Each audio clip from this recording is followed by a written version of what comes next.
எனக்கு பார்த்ததுல இதுதான் மேம் ரொம்ப பிடிச்சிருக்கு. This design is mango paisley with சூரிய புஷ்பம் அப்படின்னு சொல்லுவாங்க இந்த டிசைனுக்கு. Okay. This is also very auspicious. இந்த மாதிரி ஒரு டிசைனை நம்ம கையில் வச்சா கூட ரொம்ப அதிர்ஷ்டம்னு சொல்லுவாங்க.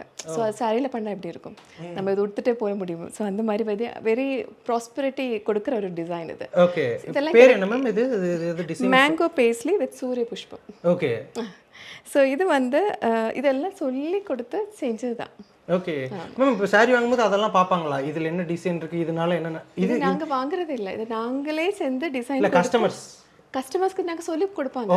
இந்த மாதிரி இது எல்லாமே சில்க் மார்க் சர்டிஃபிகேட் தான். ஸோ நாங்கள் சொல்லி கொடுப்பாங்க, இந்த மாதிரி நாங்கள் இந்த மாதிரி தான் பண்ணியிருக்காங்க, இதுதான் இந்த டிசைனு, இந்த மாதிரி தான் டெக்ஸ்சர், இந்த மாதிரி தான் சாஃப்ட்னஸ், இதுதான் வீவிங்கு, 4/7 கட்டா டெக்னிக்கில் பண்ணியிருக்கோம் அப்படிலாம் சொல்லி கொடுப்பாங்க. ஓகே. தென் அது எப்படி டேக் கேர் எடுக்கணும் எல்லாம் சொல்லி கொடுப்பாங்க. பல்க் ஆர்டர்ஸ் இந்த மாதிரிலாம் வருமா மேம்? நிறைய பல்க் ஆர்டர்ஸ் வருது. ஆனால் நாங்கள் அப்படி இப்போ பெரிய பிஸ்னஸாக பண்ணலை, இப்போ சின்ன பிஸ்னஸாக பண்ணியிருக்கோம். இன்னொரு ஷாப் எல்லாம் போடும்போது பல்காக பண்ணிக்கலாம்.